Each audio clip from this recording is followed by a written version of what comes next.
So there's an impression in the country that your only way of creating change that you want to see is to vote every 2 years. In fact, a lot of folks think it's to vote every 4 years. Not so. Let's talk about multiplying your political power. So first of all, if you're voting once every 4 years, you're only involved in the presidential elections.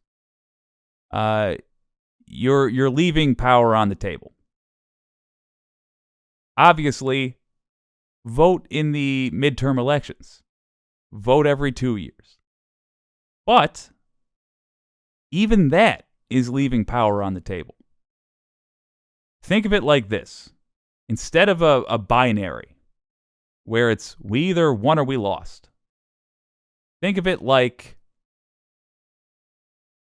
you're trying to pull things in your direction. Here's where current representation is right now, and you want to drift it as far this way as you can. You don't just do one tug in this direction every 4 years. Start by doing it, all right, now every 2 years. So now you're getting your voice heard, like, for example, in the midterm elections. Then go a little bit more. Vote in the primaries so that the candidates on the docket, the candidates that you have to choose from, are more likely, not guaranteed, but more likely to be someone who represents you. And even if your candidate doesn't win, the winning candidate will notice, will make a note of how well their competition did. And their policy is likely to reflect that, because they're going to want to pump up those people that are theoretically their voters in the general. A lot of times you hear people swing towards the center.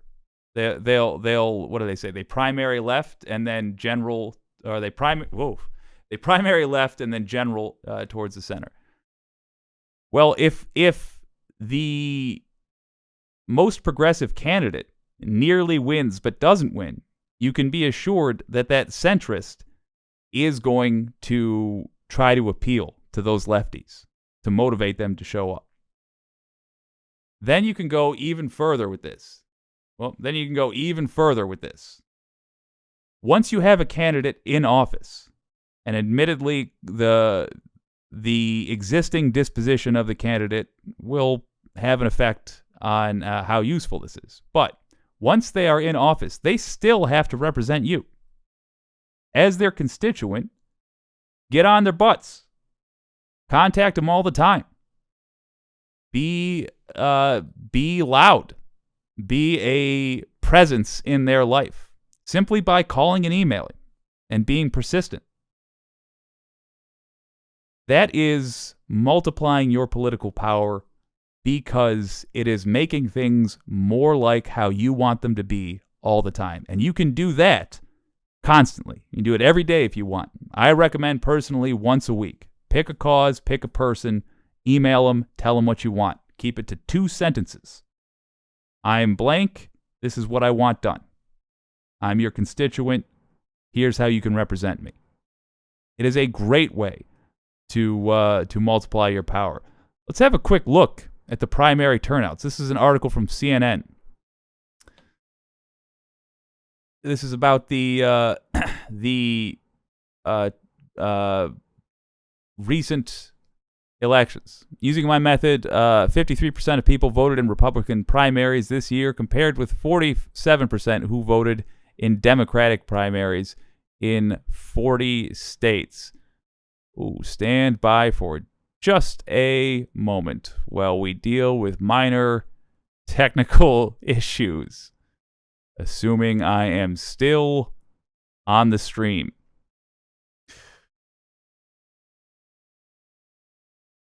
Yes, okay, so, all right. Anyway, let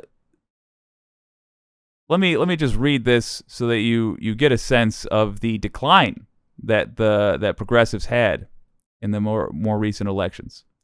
Using my method, 53% of people who voted in Republican primaries this year compared with 47% who voted in Democratic primaries in the 40 states I studied. This is the author speaking, obviously. This is quite a change from 2018, where a similar 53% of voters cast ballots in Democratic primaries versus 47% who voted in Republican primaries. That was good enough for a 6-point advantage for Democrats. Okay, so what else happened in 2018? In 2018, we got the squad: Ilhan Omar, Alexandria Ocasio-Cortez, Rashida Tlaib.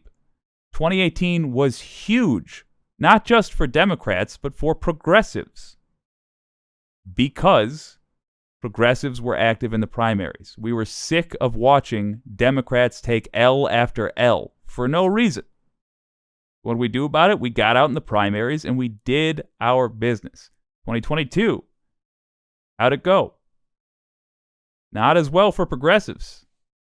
Didn't go terribly, but that slump, as shown up there, was certainly noticed. Nearly 42 million people cast a ballot in either a Democratic or Republican primary this year in the 40 states the author looked at. That's more than 40 million who voted in these same states 4 years ago. It's greater than 33 million who voted in these states in 2010, and far greater than the 27 million who voted in 2014. A lot of this was because Republicans were more pumped to vote this year. GOP primary turnout was nearly 22 million, up 3 million from 2018. Don't leave political power on the table. Don't do it. Next time midterms roll around, hell, next time any election rolls around, be on social media telling your friends and family, it's time, get ready, go vote. The week before, just tell your people constantly, get ready to vote. Tuesday's coming. On the Democratic side, nearly 20 million voters turned out in primaries, down about 1.5 million from 2018. And what a difference that makes. I do wonder if we would have even lost the House if people had more progressive choices to motivate them to get out and vote. That's unfortunate, but the good news is there is, of course, always something you can do. Let's go over it again so that it's clear. It's easy to remember. What can you do? Get involved in primaries. We have an election coming up in 24. Just commit in your soul right now to being involved in the primaries. There is nothing wrong with making yourself heard. In fact, we need you to. Then there is contacting. You contact your politician. Everybody who represents you. Doesn't matter what party they're in. Contact them anyway. Be a force that pushes them towards what you want. And if you're really active, if you're the kind of person who feels like you need to do more, you can do more. Present. Go to public meetings in your town, for example, in front of your city council if you care about local issues. If you care about statewide issues, go to meetings of the legislature that the public may attend. There's often a section for public comment. You have to look it up on a state-by-state basis because states operate differently across the board. But go and present your case.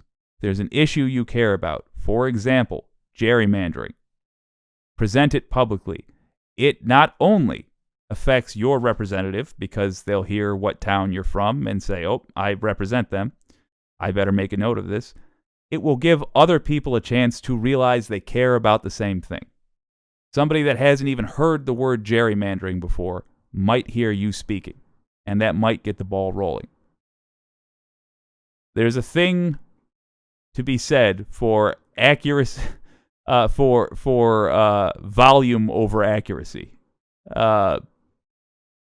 This would be a case where that will be effective. If progressives all around the country normalize attending these events and speak in our minds, I assure you the progressive movement in general will grow simply because it's more visible.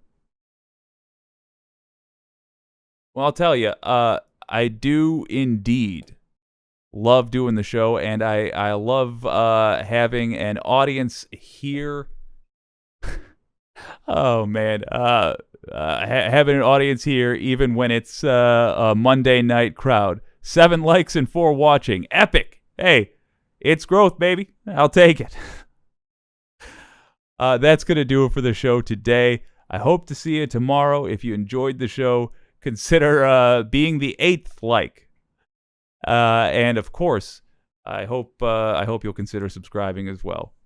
This has been WYCD Wicked. I've been your old pal Jake. I'll see you next time.